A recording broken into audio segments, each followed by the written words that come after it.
While she's going down on him, she grabs his sack and, quote, Mary treated them like the most delicate ornaments, the most unique snowflakes. She just held them? Well, I mean, she fondles them.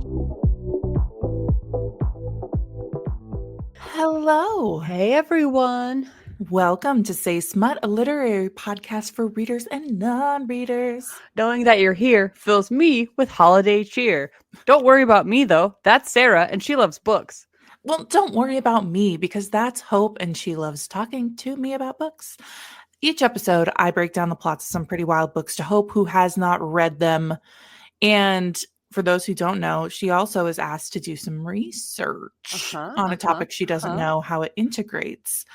A few quick surface announcements before we dive into our book today. As you guys know, we are coming to the end of the year, which means we are tired. We're so tired. We have full-time jobs. We've got families. We got friends. We've got holiday cheer to spread ourselves. At the same time, we are sick. We are tired, and we are sick and tired. We are so sick and tired. We are so sick and so tired this week. But we're not sick and tired of you. We only need to finish out this year, and then we are going to go on a hiatus for the month of January, as we typically do. Woohoo. So we will finish out this month of episodes, and we'll do kind of our year-end wrap-ups with both Hope and I, and then our friend Liz will come on, and we will chat about books to put on your TBRs, ours. So with that said, if you are not following us already, follow us on TikTok for however long we still have that. Who can even say anymore? Who knows? Mystery. We don't know what's going to happen. But if you don't want to follow us on there, you can follow us on Instagram at saysmutpodcast. And if you do so, we might throw out a giveaway. We might, for the holiday season. We have some stuff we could throw out there. So go and follow us there, and you'll get our updates on when we'll return in February too. So with that said, Hope, you're feeling a little down in the dumps today. You're feeling a little under the weather. Yeah, I've got a fresh batch of Cocoa V floating around in my house. So yeah. Well, I'm feeling personally, a little naughty. Ooh. And today, Sarah, I've got a headache, but go ahead.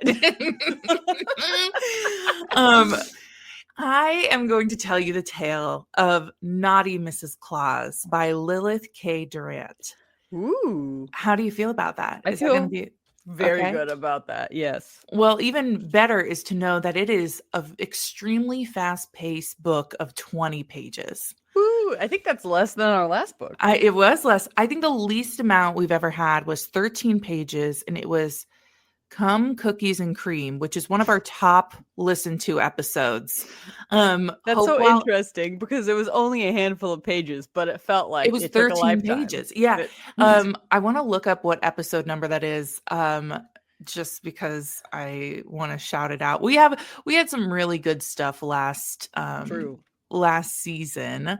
Let me get this up here. Give me 30 more seconds to give it a quick glance. Yes, if you're due for a little more holiday cheer, look no further than our backlog of episodes. We're almost at 50 episodes, which is really exciting. First of all, so last year we did Come Cookies and Cream by J.B. Carter. It's episode 18. We also did A Merry Little Meet Cute by Julie Murphy and Sierra Simone. The third one just came out in that series, and I love the third one the most. And then we did The Naughty List by Ellie Mae McGregor. And so those are episodes 18 through 20. Go back and give those a listen. But in the here and now, in the moment, we're also going to get naughty because we're going to tell the tale of Mrs. Mary Claus. Ooh. Now, before I do some content warnings, we do have sexual content, and it predominantly has to do with BDSM type behaviors. Okay. This tracks for me already. Yes. And we will always and forever remind people that when consent is questionable in books, we always say consent is not questionable in reality. No. It is super sexy to give consent. Gotta have that consent. We might not always have clear consent in the books. This one is kind of a gray area until we get to the end, and you'll see why. But just so you always know, we condone consent. Always. So the naughty list, or sorry, not the naughty list, too many naughties. Naughty Mrs. Claus has a 3.3 on Storygraph and a 4 on Goodreads. Oh, wow. So, and I think you're going to like it. For 20 pages, it's got quite the lineup of activities. So about our author, this is from her website, Lilith K. Duat, has been watching porn for as long as the nature shows have broadcast. Lions mating, scrambled images could be deciphered, and Girls Gone Wild was an infomercial order. She'd sneak late night near muted HBO viewing sessions, channel charger in the death grip, one ear perked to sounds of the house. Now she writes erotica, which is like maybe one of the most It's an incredible origin story. Yeah, no, but it's so relatable when you are trying to figure out sexuality as a kid, and you're like, not a kid, but like a teenager. Just as you're growing up in general. Yeah, you're like, how do I explore this with people in the home that I don't want to know that I'm exploring this? But that's iconic for you to. So funny. The Lilith, thank you. But let's head into our story. I would love to introduce you to the woman behind the man, Mrs. Mary Claus. She has, I should say, the body of an 18-year-old, even though her and her husband have been together for centuries. Okay. That's the real Christmas magic, in my opinion. Don't think that's the age of body I would have specifically picked. I'd have gotten a little older, but that's fine. Yeah, personally I would have too, but I guess she's rocking it. And like I said, her and her husband have been together for centuries, so it's not like she's underage. She just has the body of an 18-year-old. Right. Yeah, her hair conveniently. Her hair has gone white. Great. But when she puts it up in a bun, she looks like a sexy librarian than a matronly figure. Sure. Not elderly. She has to be hot in the way that society likes. She can't just be a hot old lady, God forbid. You know what? What I'm going to do next is I'm going to find another smut book. Maybe not next, because I do have a couple lined up. But in the new year, I will find a smut book that has to do with older people. Yes. We need to think about age in a whole new way. Aging is sexy. Aging is natural. But I'll get off that soapbox for now, because our girl is the best wife there ever could be. You're a wife. This is true. Do you feel like you're the best wife that ever could be? Well, clearly not, because that's Miss Mary Claus. I have a clarifying question for you. Yes. Okay. Since I didn't physically read the book, is her name spelled M-A or M-E? How's her name spelled? That is a great question. It's M-A-R-Y, the traditional. Okay. But it would have been excellent if they did M-E-R-R-Y. So, like I said, Mary, excellent wife. She does everything she can to support her husband. She believes that bringing Christmas cheer and happiness to children is the best thing you can do. It's the best job. And her way of doing that is supporting the North Pole and supporting her husband. And that's awesome, right? Yeah. So when we start the book, we enter on her sending off her husband to work. He's going to have to work a really long shift in the evening at the factories to make sure that everything is on schedule, right? And she hands him his little lunchbox, which has his little roast beef sandwich in it. It's got a little chocolate chip muffin for dessert. And she gives him a little cute Eskimo kiss on his way out. And like he said, he's like, I'm sorry, I'm probably going to be at the factory all night, but your present should be ready soon. Wow. Okay. So she closes the door and she does one of those, and she rushes to the office because she's got to erase some things from the list. Oh. Hope, if you were going to erase something from the list that Santa checks twice to see if you are good or bad for the year, what would you erase from your year so far? Like things that would put me on the list, you mean? Yeah, what maybe naughty things have you done this year? Would you be like, oh, I'd scratch that one off? I mean, I never claimed to be a great person. I would say you're a very great person, Hope. I have like a slew of things. Like, I once rolled my eyes at my boss, which was like maybe the worst thing I've ever done in my career. And it was like me just being fed up. I wish I could erase that from the list. That one was pretty bad. That's fair enough. Yeah, no, that haunts me. That's what, like, I stay up at night and think about that way too much. I don't have a specific instance, but you can count on me every year to flip a lot of people off while I'm driving. And for that, I would certainly be on a naughty list. Look, I am all about being super passive aggressive as a driver, or laying on the horn. But I recently was listening to a podcast of some LA natives who were like, you don't fucking do that in LA with how many people own guns. And I was like, you know what? That's a good point. And we live in the Midwest, and people are very nice in the Midwest for the most part, but people own a lot of guns here. Also true. People can get kind of crazy here. True. I don't recommend it. It'll put you on Santa's naughty list, and then you have to sneak in and erase it. Although something tells me that's not why Mrs. Mary Claus is sneaking off to erase things from the list. If you were to guess what she's trying to erase off the list, what do you think it is?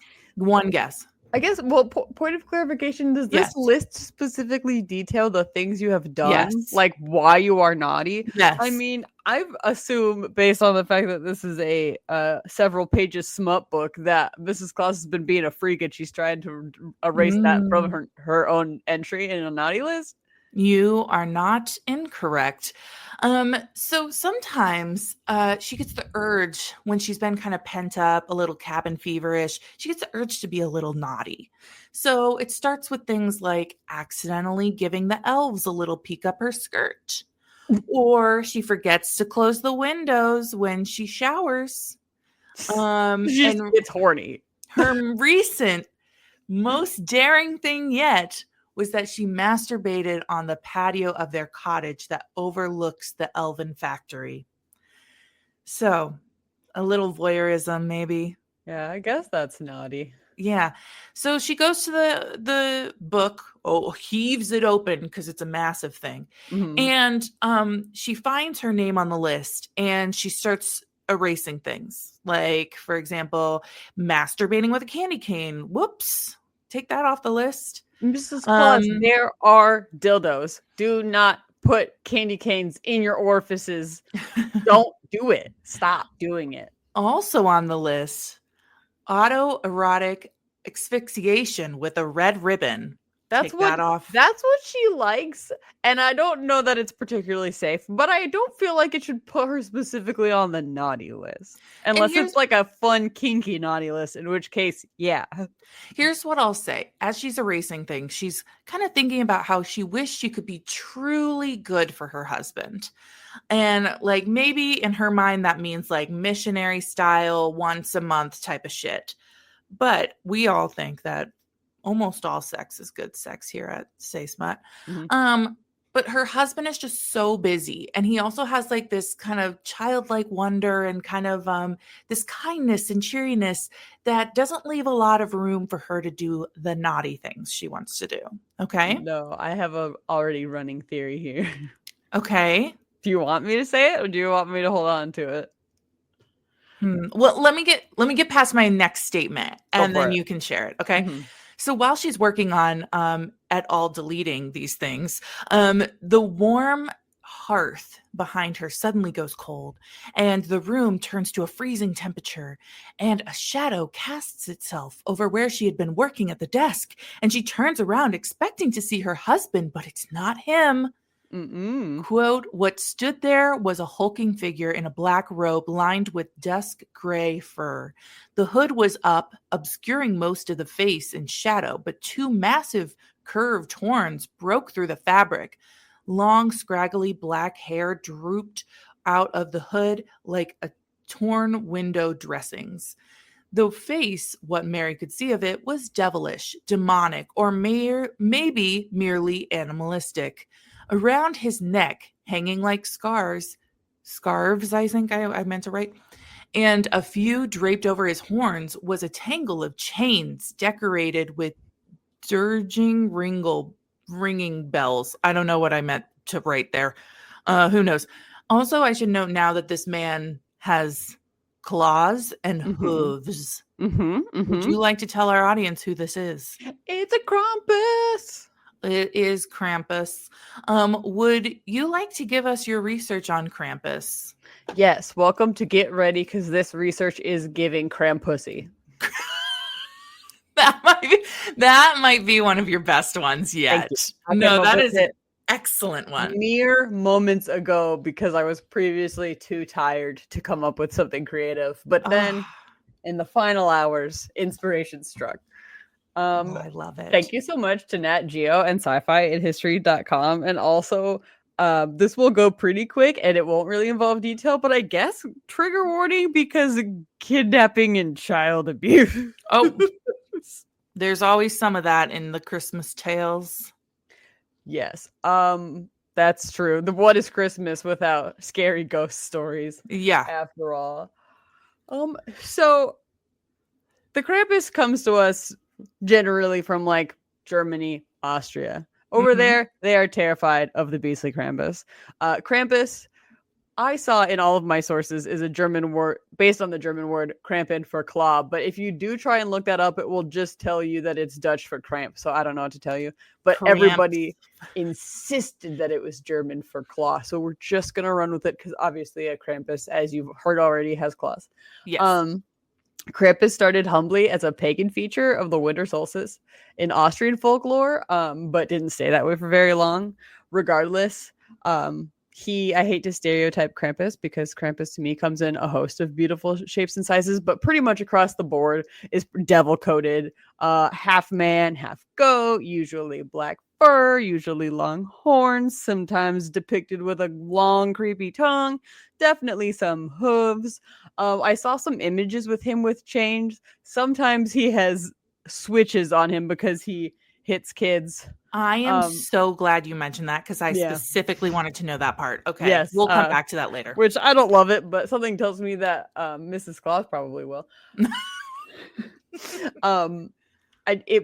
I don't know how long the Krampus was kept strictly pagan before it kind of got Christianity-ified and tied into spirit and became kind of intertwined as a Christmassy thing.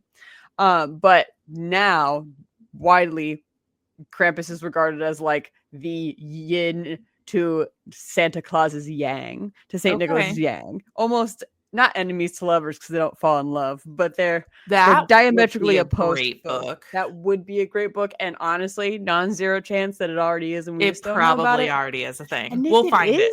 Email us about it so that we can read it. We'll find it. Thank you. Anyway, so where Santa, is kind and gives his candy and stuff and toys for being good, Krampus will swat bad kids and kidnap them and take them into his lair. Oh, yeah, put them right in a bag and just take them to his lair. I don't even know what happens after that, but it's bad. So Krampus comes on December 5th on Krampusnacht, and then the next day, December 6th, is the Feast of St. Nicholas. So hopefully you didn't get kidnapped on the 5th, because on the 6th is when you get your classic Santa coming. Presently, there are like what are essentially Krampus runs that are celebrated all over. Some more because nothing is more demonic than making people run during the holidays. You could not tell me if I marry into a family that does runs during like Thanksgiving or Christmas or anything, please take me out. Sure. Take me out now. Okay. Tell me if you think this is better or worse, because sometimes they're more family friendly and sometimes they're not, but pretty much each version involves people dressing up Krampusy and devilly and chasing people. And sometimes sometimes the Krampusy people are drunk. So I'm gonna say honestly worse than just running a 5K, because that's something everyone's doing for fun. But this is like get chased by the Krampus. Hold on. Do you think it's worse to have like horror scary corn maze like we've discussed in the past, where they kind of chase you around the corn maze, or that run that you just described with Krampus's running? I don't love Krampus's running, and the reason I don't love Krampus's running is because normally, in my experience, in like a spooky corn maze, the employees should be sober. Like to the extent that employees of a corn maze can be sober, but like this is just random people coming together, and some of them show up dressed as Krampus, and in some cases it's a bunch of drunk men dressed as Krampus. So I do not fuck with that. Men alone, scary. Don't fuck with drunk it, yeah. men, extremely scary. Drunk men dressed up as Krampus, horrifying. Would you rather stay with a man dressed as Krampus or a bear dressed as Krampus? A bear. Yeah, me too. 100%. No, but also the concept, if we're comparing the two elements, first of all, when you're in a corn maze, there's an element of like you could hide, or it's a single thing that's coming after you. The idea of like multiple people dressed up as like a demonic Christmas character running after you is horrifying. Yeah, it's on a level I can't even fathom. Okay, sorry, we can get back to the topic. That is okay. It's a big no, thank you. All of that to say, it seems generally that Krampus started out as a cool pagan tradition and then got Christianity and commandeered into a story, generally to make kids be good for Christmas. I would say, like, you need to have a balance out to Santa to make sure that kids behave so that they don't just be naughty and then because coal isn't enough. Coal isn't enough. No, threaten their lives. As a fun fact, Krampus really blew up with the postcard industry in Germany and Austria in the 1890s. Everybody needed postcards because, you know, snail mail. And around the holiday, Gruß vom Krampus or greetings from Krampus cards became popular. Shut up. Yeah, just like silly little like. Imagine sending that to a child that believes in Krampus, and then you're like just terrifying. Like I'm watching you. Up. Me Krampus, space in my bag just for you. Yeah, reserved. Last but certainly not least, obviously, my favorite Krampus is Klaus the Powerhouse Bower from Monster Pucker by Cleo Evans and Ashley Bennett. Thank you. That's the end of my research. Wait, hold on. Which episode is that? I need to pull it up. I should have checked. Hold on. Monster Pucker was episode 36, which has a trio of lovers, two of which are hockey players, monster hockey players. So yeah, honestly, add that to your holiday listen if you haven't listened to it already, because it's winter the whole time. And we did it in July, which we were kind of like Christmas in July, let's do it. You know. But it was a good freaking time. And I was trying to remember when I told you to research Krampus if I did it for that one. And so but I remember I did the NHL for that one. Yes. So no, enjoy, please go back and listen to that. That was a good time. Do you have sources you want to shout out at all, or did you already shout them out? I shouted them at the top, but I'll shout them out again. Thanks to Nat Geo and sci-fi and history.com for Who is Krampus, explaining the horrific Christmas beats, the legend of Krampus, and explainer, and Meet Krampus, the Christmas devil who punishes naughty children. Yeah, as somebody who's Dutch, and I'm sure I did this in an episode last year, our tale is that Sinterklaas will take you in a bag and bring you back to Spain to work off your penance for the year. So like the whole kidnapping thing, I feel like just kind of comes around. Yeah. You know? Yep. Well, let's jump back in because we've got Krampus in our office, in our husband's office, technically. And he's telling her she's a bad girl. Yep. And she was like, but I erased my deeds. And he's First like, first of all, not how that works. Naughty girls lie, and it's time for you to be punished. So he pulls out of his sack a bundle of sticks that are held together by a thick leather cord. And I didn't understand when this happened, like where this came from, because I was like, I've never known Krampus to just be a little woodworker with his little sticks that he keeps on him. But now I'm glad you brought this up. For his bitches. So then here brings up the next problem. To set the scene, he whips out of her chest, in which the bundle of sticks breaks the strap on her cooking apron and lets it kind of fall loose. And then he does it again, and it slashes the buttons of her sweater. And of course, that makes her boobs fall out. Naturally. And so she isn't wearing a bra, which, by the way, wasn't her trying to be naughty. She actually forgot that she didn't have a bra on. Honestly, I'm infrequently wearing a bra because for those tatas, they don't need to be confined. No. Mary does this weirdly coy thing where she like tries to cover herself up, but then runs around the desk and then like pulls up her skirt and bends over the desk. Like, oh, I'm so nervous. And then she's like, oh, but what if?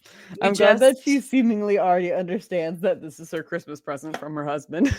Oh, is that your theory? That is my theory. I had a theory where maybe Santa was going to get cuckolded and like watch in a corner, but he must be really busy at the factory. So, okay, well, you will get answers on the present and Santa and Krampus. But also, she's being real fucking naughty. So, like, she could just deserve it. Yeah, she's just horny, honestly.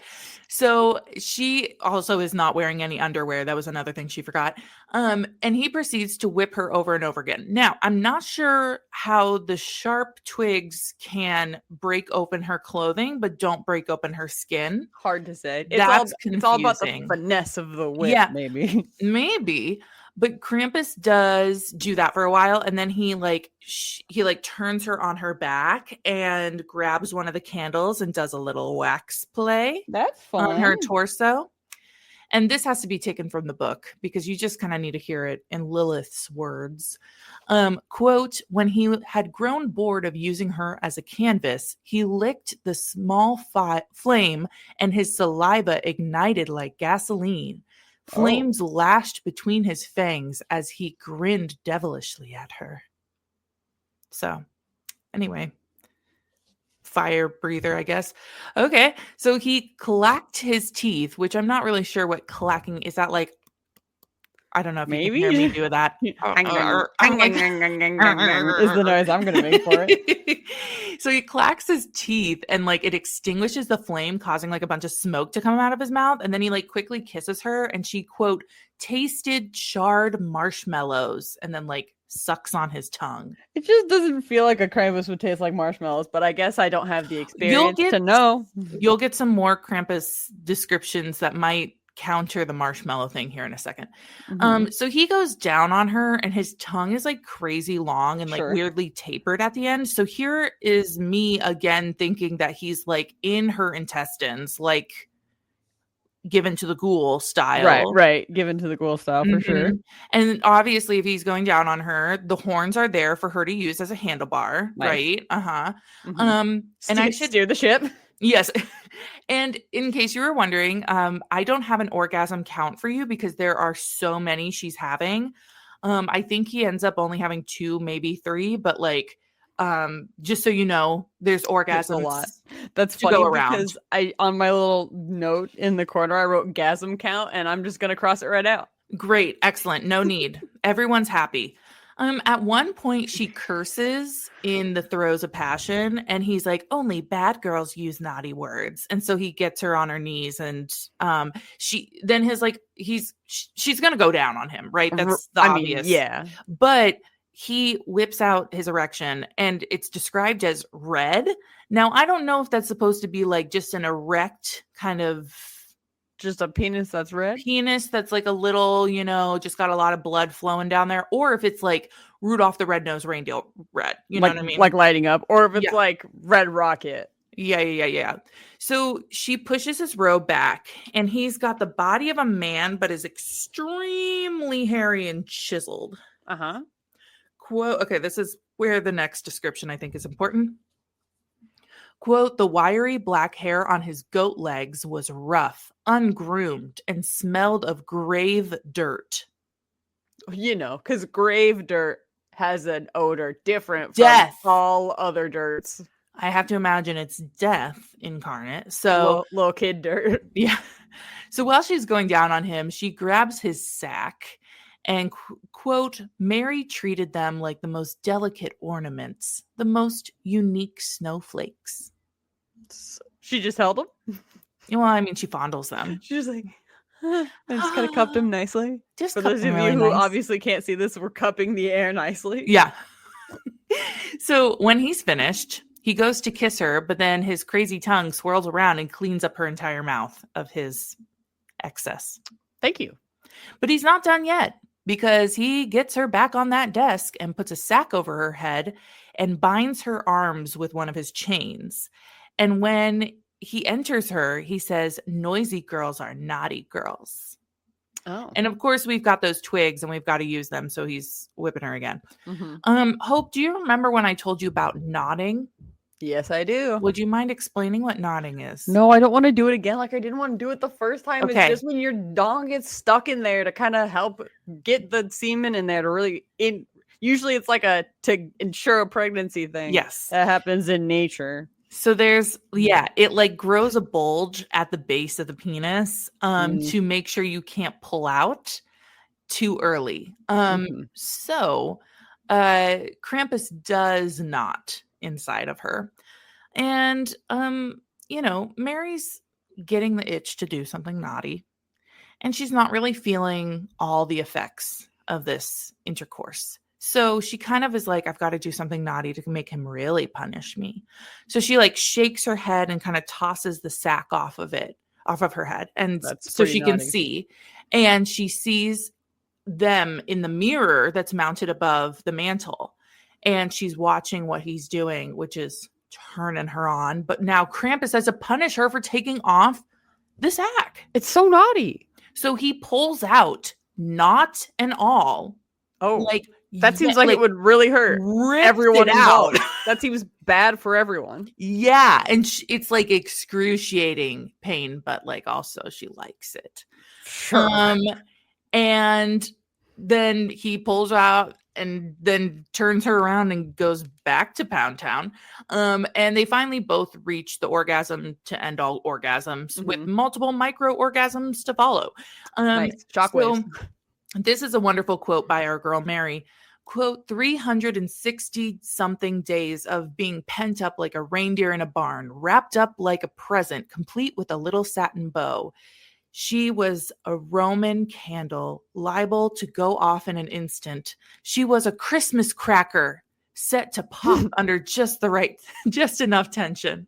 Break you with a friend and make a wish. Yeah, if you don't know, listen to the last episode. Also, brief interlude update to tell you that I was recently in a store with so many Christmas crackers to buy, and not one of them mentioned making wishes on the back. And I would know because I looked on a lot of different ones. I have seen a lot of Christmas crackers now that we talked about them last Not episode. a wish in sight. Anyway, proceed. When he finishes on her, she says she, quote, felt like a gingerbread cookie being glazed with sticky, creamy icing, which if you want that book, again, we have cum cookies and cream. It turns out Naughty Mrs. Claus is a book promoting the old episodes of our podcast. Episode 18.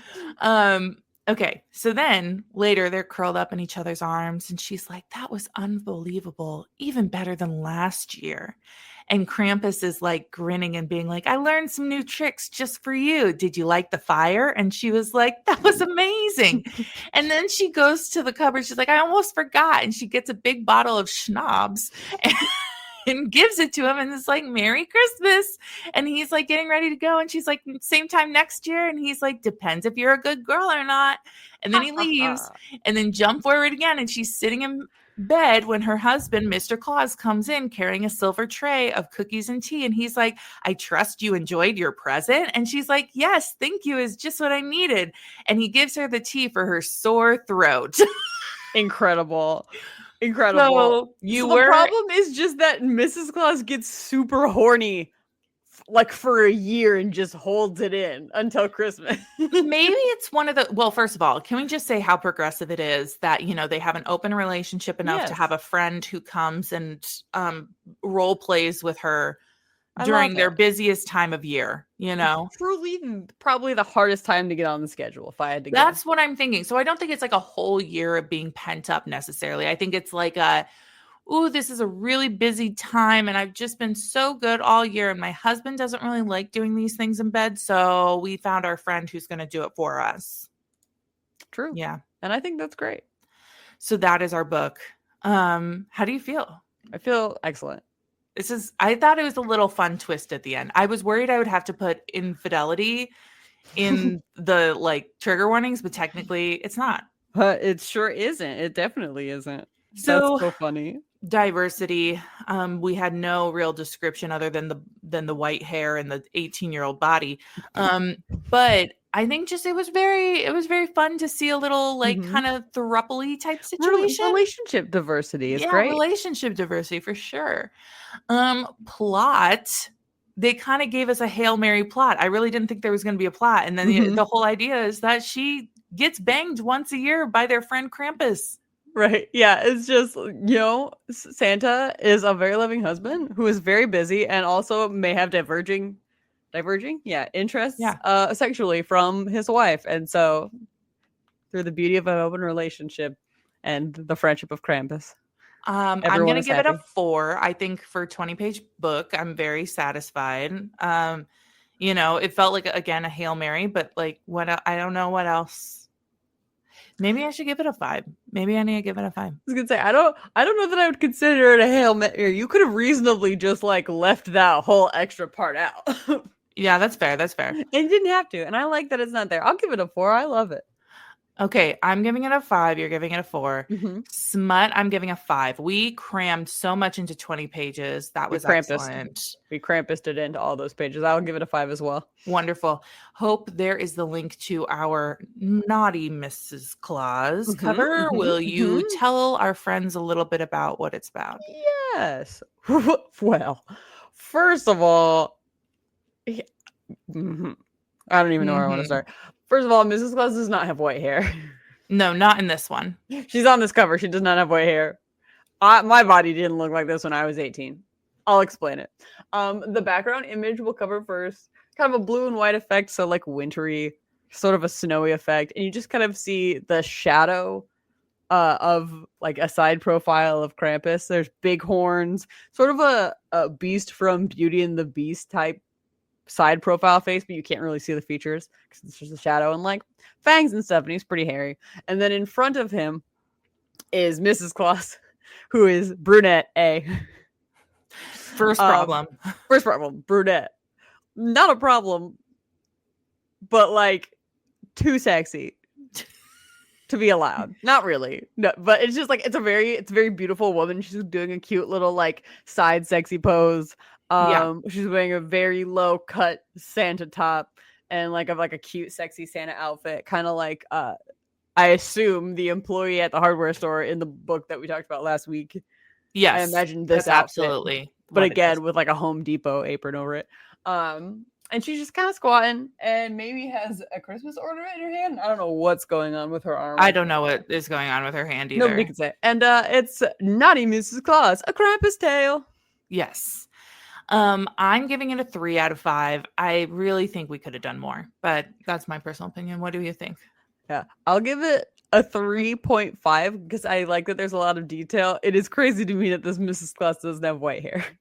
That is, yeah. If you're going to make that a point to say that in the book, then give us the full throttle. So that puts me at 86% and you at 83%. What is your say smut moment from this book?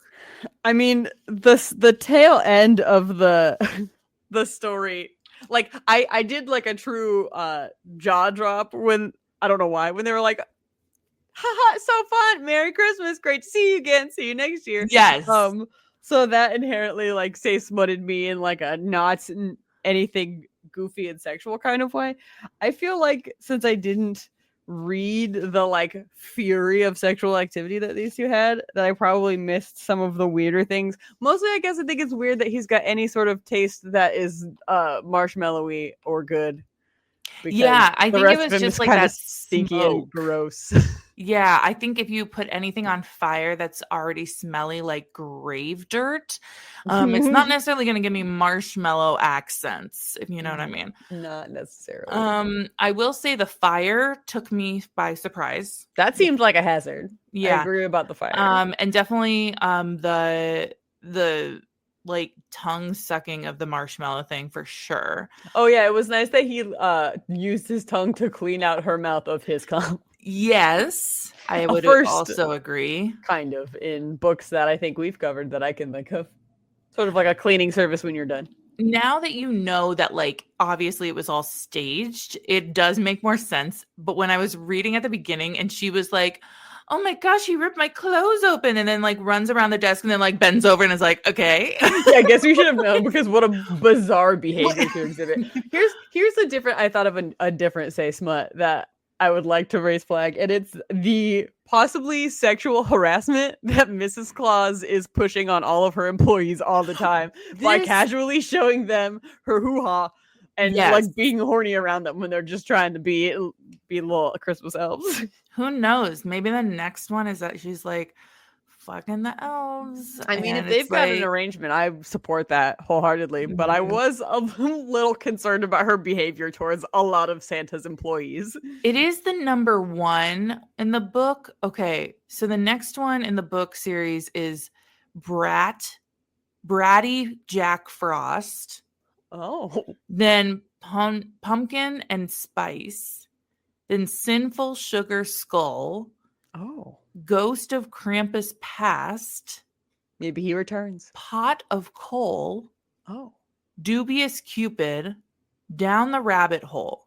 There's 8 books in this series. You know, we did Peeps last year, but there hasn't been a lot in terms of Easter Spring Smut. Yeah, or St. Patty's. If we're talking about that Pot of Coal, I mean, like, I feel like that's a crossover for sure. No, I felt like this one just jammed. Like I said, it's 20 pages and really it's 18 pages of like a flurry of activity. So it's one of those that like, yeah, they get down and dirty and they go fast. So they included so much for 18 pages. So props to you, Lilith. Good job, Lilith. Thank you so much for the good time and thank you for joining us. Thank you. If you so choose, I should tell you guys again that we are on Instagram and TikTok at saysmutpodcast, but you heard that earlier. And if you have book recommendations, send those our way via email at saysmutpodcast@gmail.com. We have the rest of the year already lined up because it's holiday themed, but we are picking our stuff out for the new year.